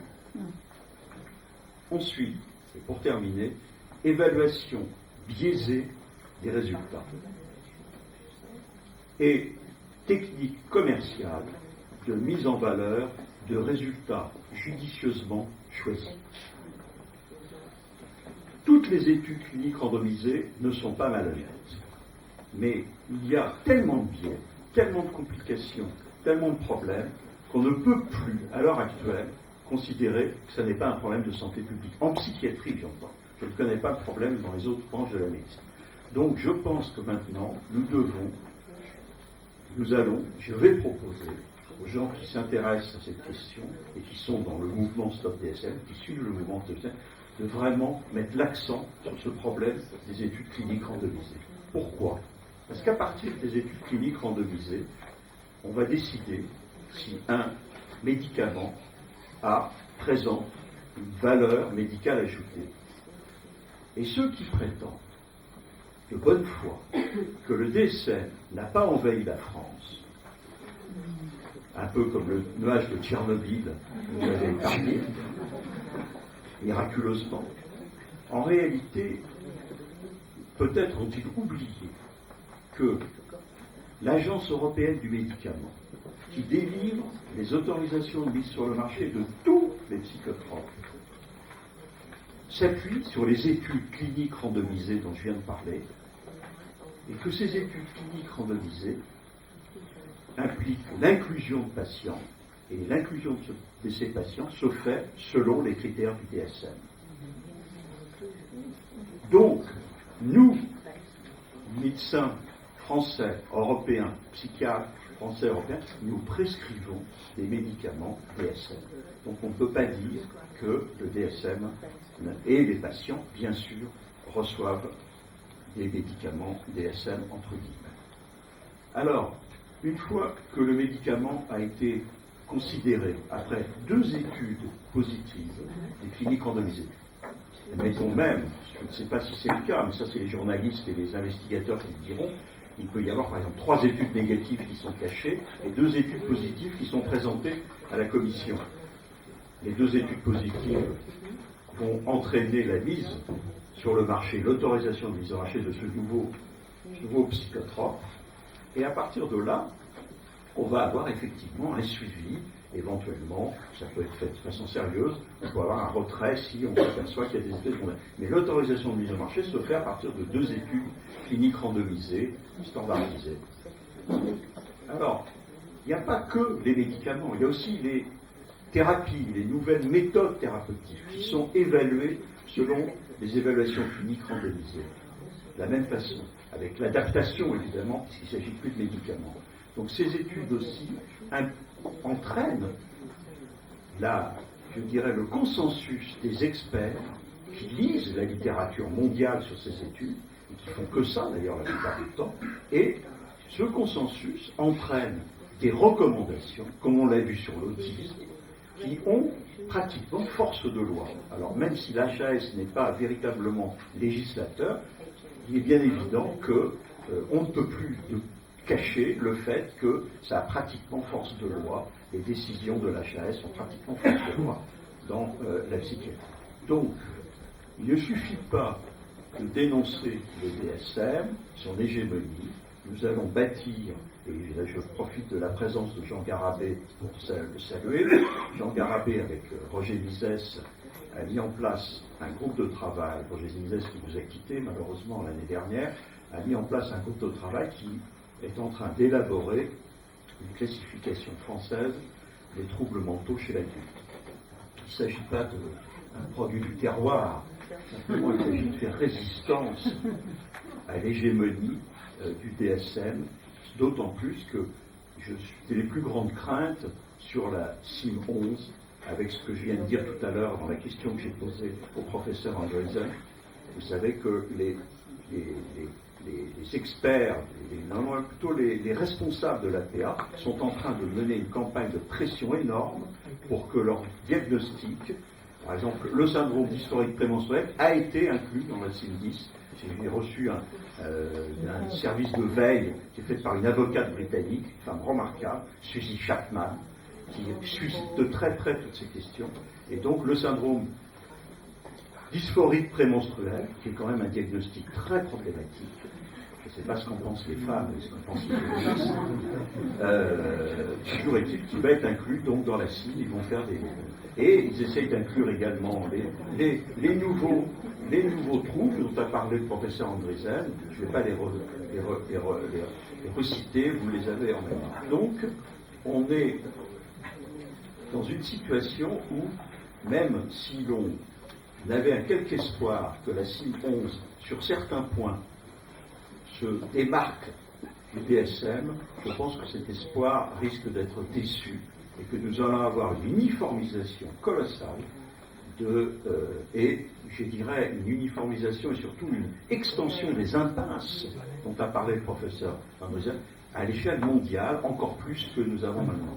Et j'ai envie de dire, je ne sais pas, je pense que j'espère que le DSM5 sera la dernière version, que l'impasse est telle, les critiques ont été telles et les effets secondaires tels qu'il faudrait faire une étude clinique randomisée sur le DSM5 et on s'apercevrait qu'il est totalement biaisé. Je n'ai pas parlé, parce que je n'ai pas voulu entrer dans les détails des conflits d'intérêts, enfin tout le monde a bien compris qu'il s'agissait aussi de cela. Donc, j'espère que ce sera le DSM5, nous allons pouvoir passer à la psychiatrie post-DSM, avec éventuellement, nous aurons, avec notre tradition clinique, notre tradition psychopathologique et notre tradition psychanalytique, notre mot à dire. Merci de votre attention.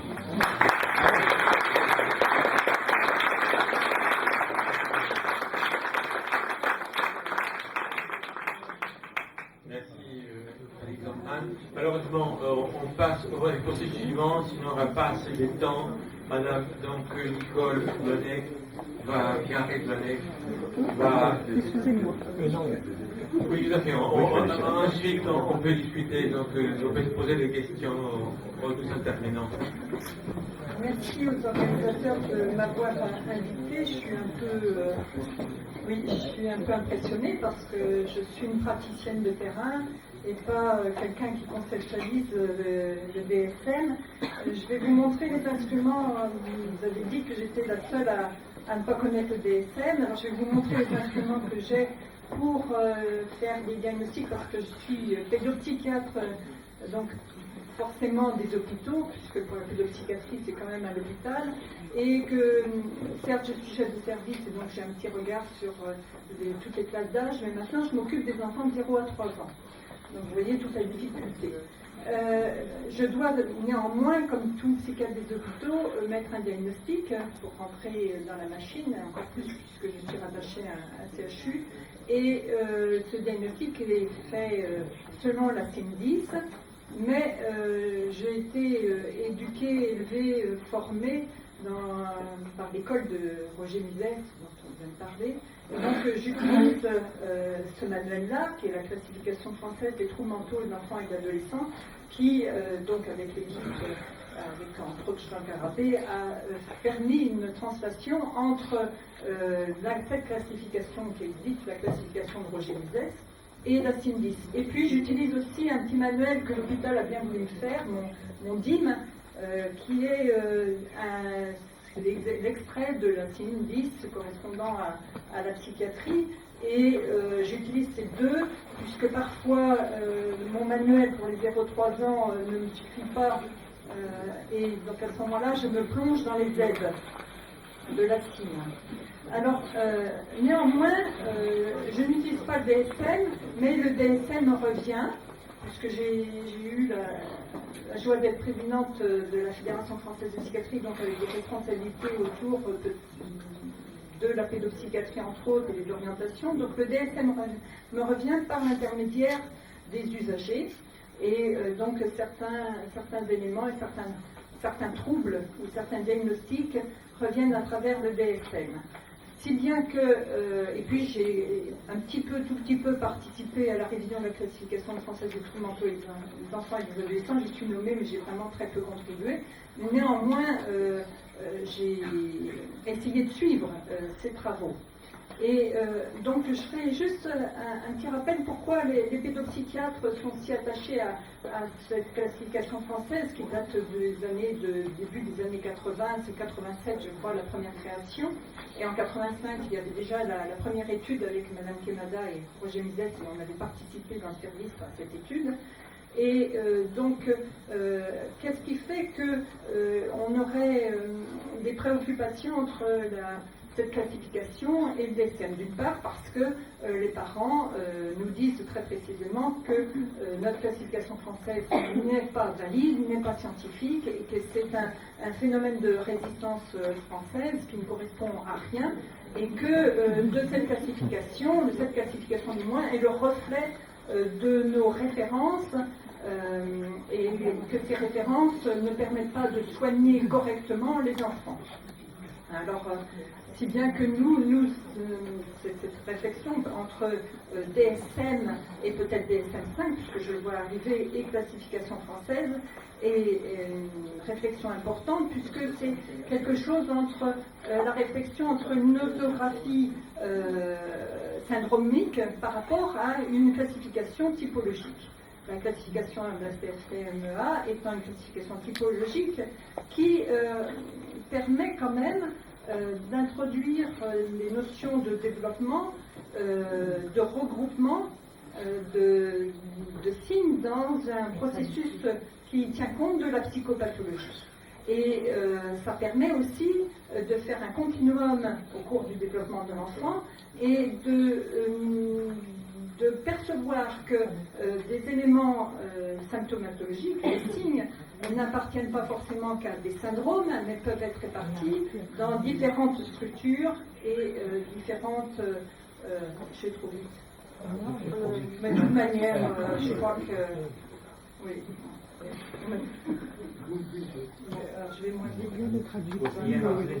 Non, je ne savais pas en anglais, je n'ai pas appris l'anglais à l'école, donc ça sera fini pour moi. Moi, là aussi, je suis complètement assise.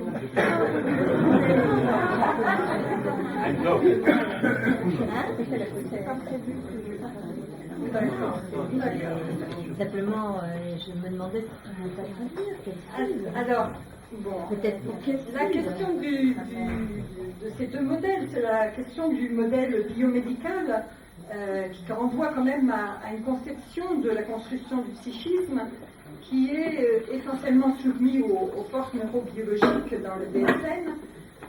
C'est un cumul de signes comportementaux et ça laisse un peu de côté la globalité de la personne et la complexité du fonctionnement psychique dans son développement.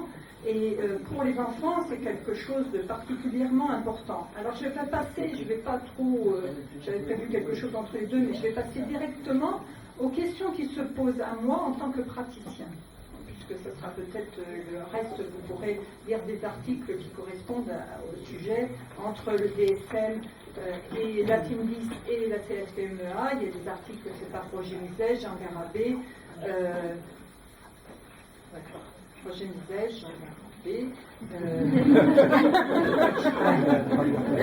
Des articles fort intéressants, que ce soit dans le MC ou dans d'autres revues, et puis il y a la revue d'information psychiatrique qui a fait des numéros sur le sujet. Je vais prendre différentes questions qui se posent à nous. Je dirais que la première des questions est peut-être celle des problèmes, ce qui se pose aux praticiens que je suis. C'est le problème des comorbidités. Les comorbidités, c'est la notion du signe et de la valeur du signe et du syndrome dans la pathologie de l'enfant. Prenons par exemple les CADA, qui regroupe un ensemble de critères permettant d'aboutir à ce diagnostic.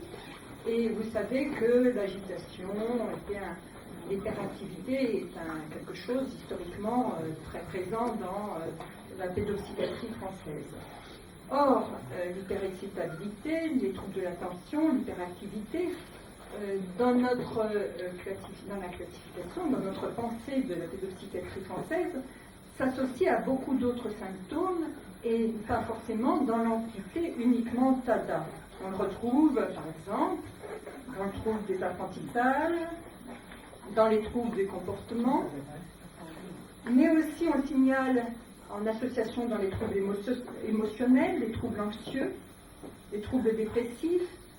Donc se pose la question de l'homogénéité du syndrome hyperkinétique, tel que c'est délimité dans les classifications actuelles, et est-ce que ce syndrome est une entité aussi cohérente et aussi exclusive des autres? Parce que c'est aussi le problème dans les DSM de l'exclusivité d'un syndrome par rapport à l'autre. Existe-t-il une hyperactivité pure? Alors on peut imaginer, c'est vrai, quand on s'occupe des tout petits, on s'aperçoit, même en les prenant tout petits, c'est-à-dire naturels dès le départ, on a en effet des sentiments parfois qu'il y a une hyperactivité pure et que ça existe, mais on s'aperçoit aussi que cette hyperagitation, cette instabilité, vient s'intégrer dans beaucoup d'autres tableaux cliniques. Donc la question est de savoir si, et on va le revoir avec les troubles des apprentissages, si un signe, si un syndrome c'est une entité, avec des éléments à côté, puisqu'on aura d'autres signes associés, des troubles émotionnels, des troubles anxieux, des troubles du comportement, est-ce que le reste constitue des comorbidités, ou bien est-ce que c'est un ensemble qui permet un ensemble qu'on retrouve dans la construction de l'enfant? Et c'est la question de la pluridimensionnalité que Roger Mises nous a bien appris, c'est-à-dire de considérer les différents axes qui constituent l'enfant, que ce soit les axes, je dirais, organiques, l'axe développemental, l'axe aussi relationnel lié à l'environnement, que ce soit familial ou autre. Et cette notion, cette différence entre la conception de la comorbidité et la prise en compte de tout l'ensemble des signes est un élément qui construit donc la construction psychique, est un élément très important. Alors on va le prendre dans les effets pratiques, alors il y a le TADA, mais on peut le prendre pour les troubles des apprentissages puisqu'on y est confronté actuellement. Le trouble des apprentissages est revu dans le DSM et il constitue un tout, c'est-à-dire qu'il n'y a plus les troubles des apprentissages pour la lecture, pour l'écriture, c'est rassemblé dans un tout. Or, vous n'êtes pas sans savoir que la neuropédiatrie se développe énormément et c'est une voie, une issue pour les pédiatres, et que la neuropédiatrie s'est emparée de ce thème des troubles des apprentissages. Et cette notion des troubles des apprentissages est définie comme quelque chose à partir d'une notion de l'existence de ce qu'on appellerait des troubles des apprentissages purs. Alors, au trouble des apprentissages purs, c'est un trouble des apprentissages qui n'est pas associé à un déficit intellectuel, à un trouble sensoriel ou à une maladie psychiatrique. J'ai jamais su ce que c'était qu'une maladie psychiatrique.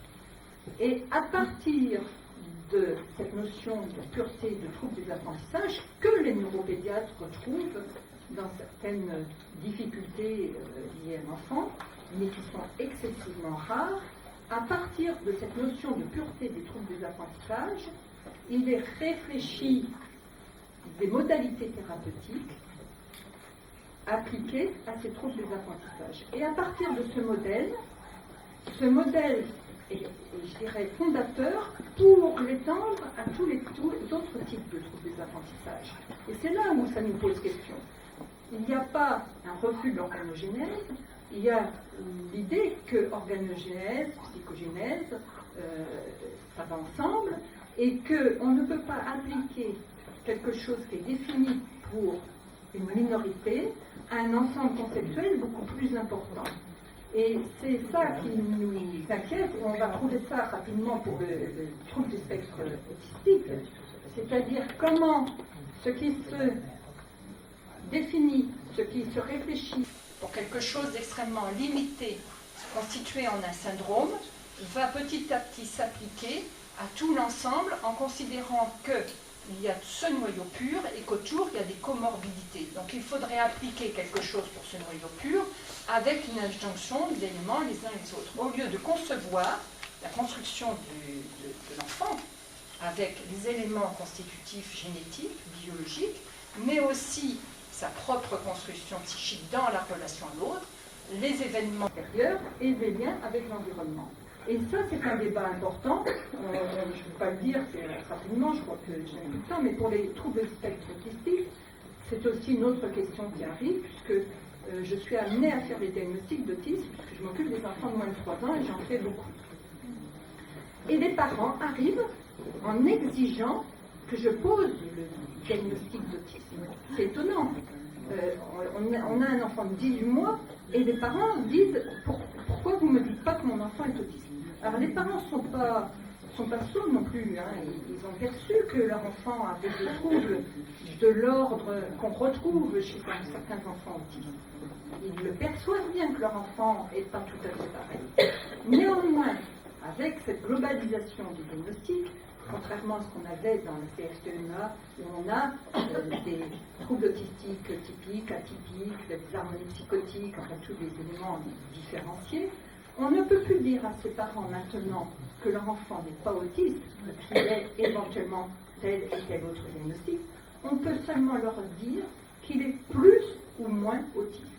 Et donc j'étais là vendredi avec des parents où manifestement cet enfant a quelques troubles de l'ordre du monde, on appelait ça la psychose avant, des légers troubles de particularité dans la communication. Néanmoins, il est en relation quand même, il acquiert certaines choses, il a des troubles importants quand il est avec sa mère, ce qu'il n'a pas avec d'autres personnes, les grands-parents ou son père, mais on ne peut pas dire qu'il est indemne de son développement. Néanmoins, les parents veulent et exigent que je leur dise qu'il est autiste et que sinon, ils ont même téléphoné au CRA qui m'a produit sur moi parce que ma collègue qui est au CRA connaît un petit peu moins encore que moi aux petits. Mais cette exigence, elle existe pour ça, pour les troubles des apprentissages, pour l'état d'âge. C'est-à-dire qu'on n'est pas plus ou moins intelligent maintenant, on est plus ou moins autiste, on est plus ou moins avec des troubles des apprentissages, on est plus ou moins agité. Et ces 3 diagnostics, c'est les 3 diagnostics que les parents demandent. Donc c'est comment faire comprendre aux parents qu'il n'y a pas une validité dans la globalité, mais qu'il y a des différenciations, pas que par rapport aux personnes, mais par rapport au diagnostic aussi. Et ça, c'est quelque chose d'extrêmement difficile. Donc je pense que l'évolution du DSM5 tel que j'ai compris, aura un effet retour et rebond pour nous pédopsychiatres. Et la tâche n'est pas faite.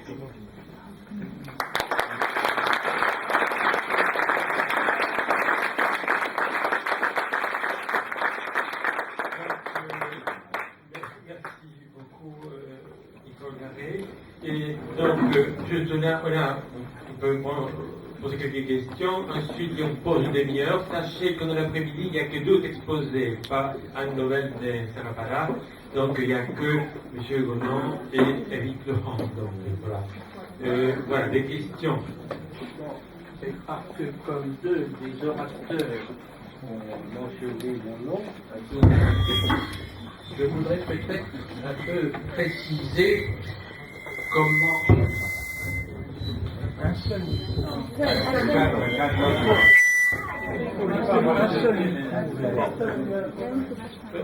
Comment je suis tombé dans la marmite des classifications en psychiatrie. Alors, j'y suis tombé lors du congrès mondial d'onologie. Monsieur ouvert. Plus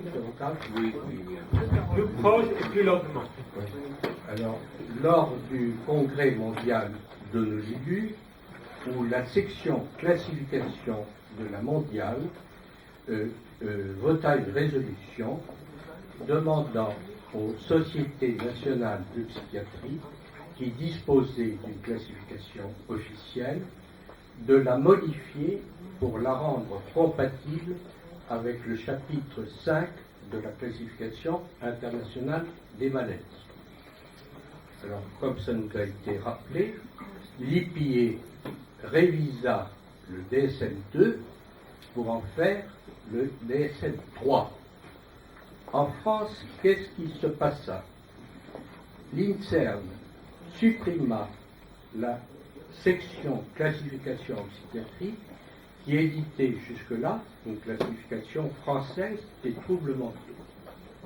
Alors effectivement, Roger Misès et Nicole dirent on va continuer quand même à la faire pour les enfants et les adolescents. Parce que comme l'a dit Nicole, Garret-Gloanec, il y avait toute une école autour de Roger Misès. Alors cette classification a été révisée périodiquement.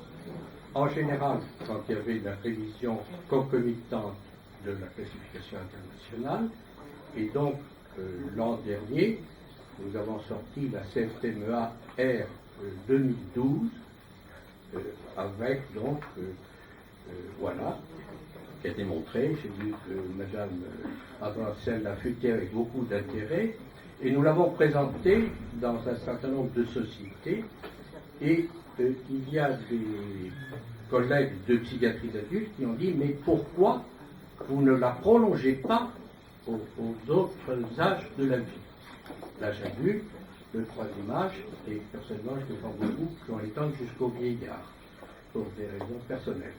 Et donc c'est là qu'on s'est lancé dans cette aventure un peu curieuse. Alors quand même, je voudrais dire que peut-être qu'on s'interrogeait sur le plan Marshall à l'envers pour réintroduire la psychopathologie aux États-Unis ou ailleurs. Alors, elle est basée sur la psychopathologie, la CFTMEA. Et si on l'étend aux adultes, je pense qu'on continuera à se baser sur la psychopathologie et sur la clinique. Alors, ceci étant, j'ai vu quand même quelque chose, deux points très intéressants dans l'exposé de Mme Andreasen sur le DSM5, c'est que maintenant, le diagnostic peut évoluer. On pose un diagnostic provisoire, un diagnostic d'attente. Alors qu'avant, avec le DSM4, ce qui était terrible, c'est que si quelqu'un était autiste, il l'était pour le restant de sa vie, ou n'importe quoi. Alors là, on peut le modifier. Et l'autre point qui rejoint notre préoccupation, c'est que j'ai vu que l'on prévoit aussi que ça puisse être modifié tout au long de la vie. C'est-à-dire qu'un diagnostic de l'enfance et de l'adolescence, ou de l'adolescence, et ça c'est un problème clinique que nous savons très bien, c'est que en clinique de l'adolescence, il y a des tableaux qui sont assez énigmatiques et qui peuvent évoluer vers des états tout à fait différents. Voilà.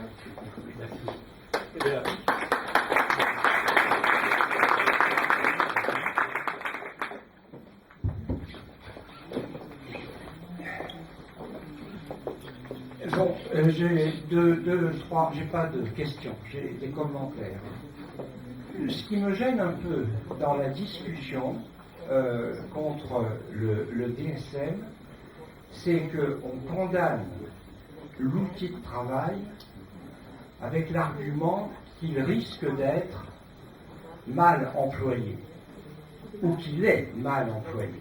Et ça me gêne considérablement. Or, l'outil de travail lui-même, il est critiquable, mais pour le critiquer, je trouve qu'il faut l'utiliser et montrer ses imperfections. Pas les risques de mésusage. Il y a des risques de mésusage dans toutes nos connaissances ou les outils que nous employons. Et si on se centre sur les risques de mésusage, on n'avance pas. Donc je suis hostile au boycott, alors que je peux être critique par rapport à l'instrument. Alors, une critique là, adressée à mon néanmoins ami Patrick Landman, c'est que je pense que les essais cliniques randomisés sont inévitables pour commercialiser un médicament parce que, en utilisant ces essais randomisés, on diminue le risque de commercialiser des médicaments inutiles. Et ce n'est pas une histoire de DSM. J'ai pendant plusieurs années été expert auprès de la commission d'autorisation de mise sur le marché des médicaments et je dois dire, excuse-moi, mais je dois dire que je n'ai pas reconnu le fonctionnement de cette commission à travers les critiques que tu as formulées. Les industriels sont tenus de déclarer les études avant les résultats, ils sont tenus d'annoncer les études qu'ils vont faire pour commercialiser un nouveau médicament. Et si les résultats sont négatifs, ces études doivent être dans le dossier. Certes, les publications sont évidemment beaucoup moins nombreuses que les résultats, les publications des essais négatifs sont beaucoup moins nombreuses, mais les études elles-mêmes et leurs résultats sont dans les dossiers. Donc, non. Et encore une fois, sans les essais randomisés, on commercialise, on risque de commercialiser plus de médicaments inutiles. Donc, non. Là, je ne suis pas d'accord.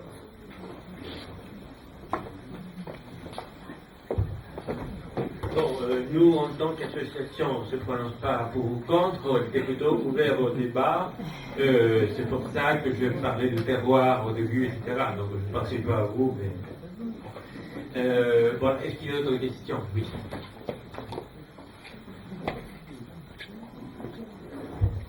Pas nécessairement pour.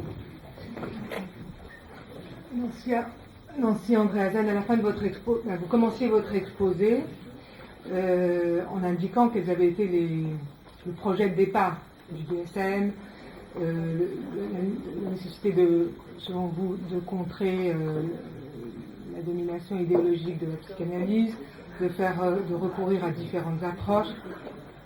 Vous avez montré très très bien à quelles impasses ça a conduit.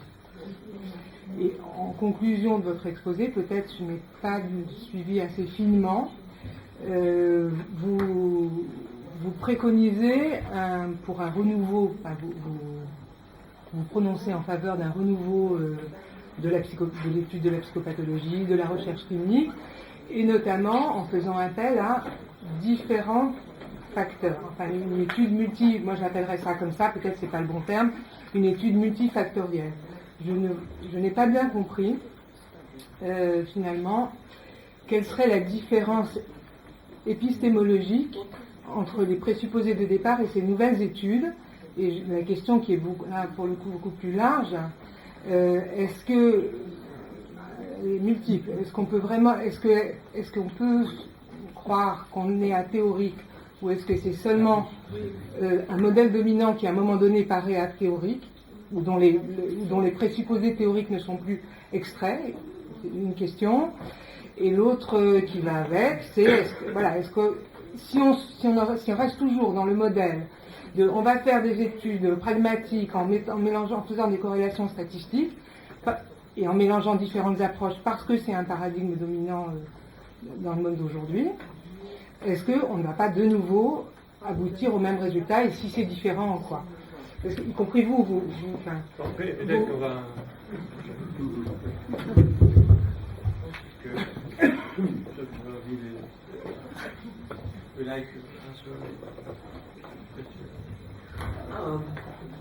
She was translating for me, and I think I got most of what you said.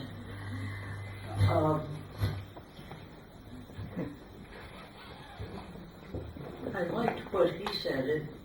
To some extent, the tool that we have in DSM has some good things, but it gets misused. And what I was really pleading for was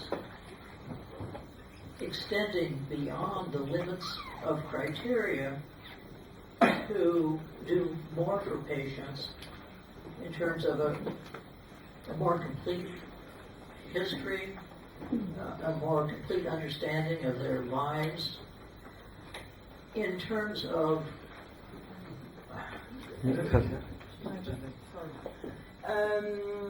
je ne suis pas certaine. Madame pense qu'elle a compris une bonne partie de votre question. Elle souhaitait néanmoins vous remercier que vous ayez compris ce que vous avez dit. Qu'au départ, elle pense que le DSM, au départ, est né d'un effort vertueux, on va dire, d'aller.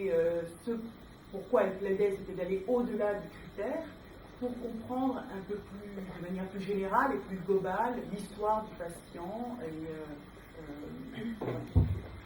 être plus proche de sa vie et de son récit.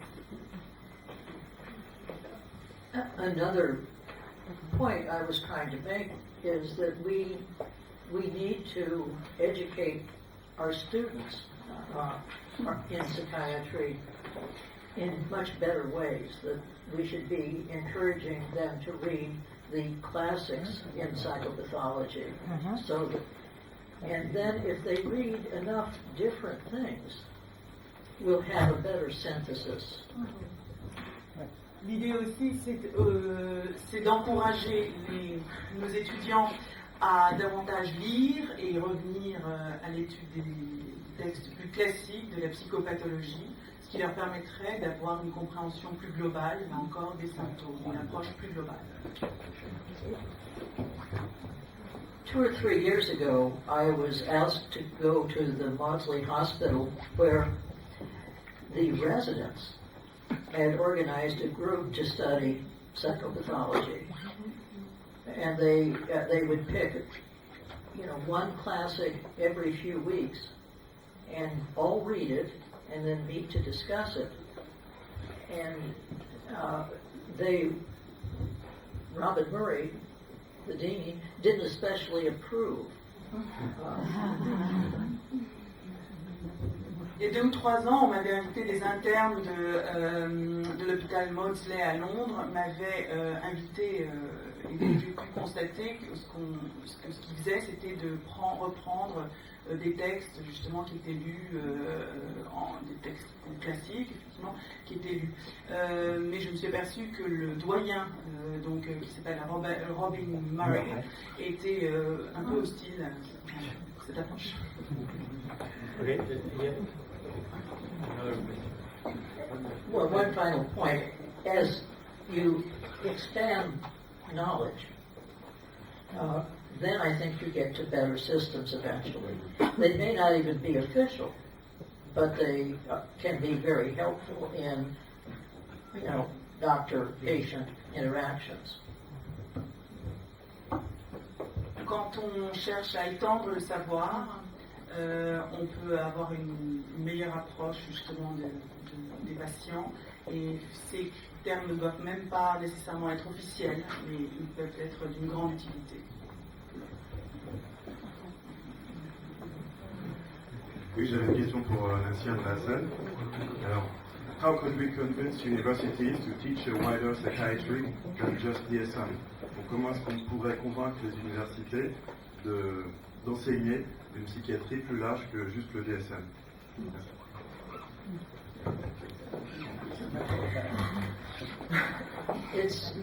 It's difficult. C'est difficile. But I try to do my best to convey the ideas, and hopefully other people will do so as well. Those young Maudsley psychiatrists are now, in some of them in leadership positions, and will do it. All of you can do it. It's.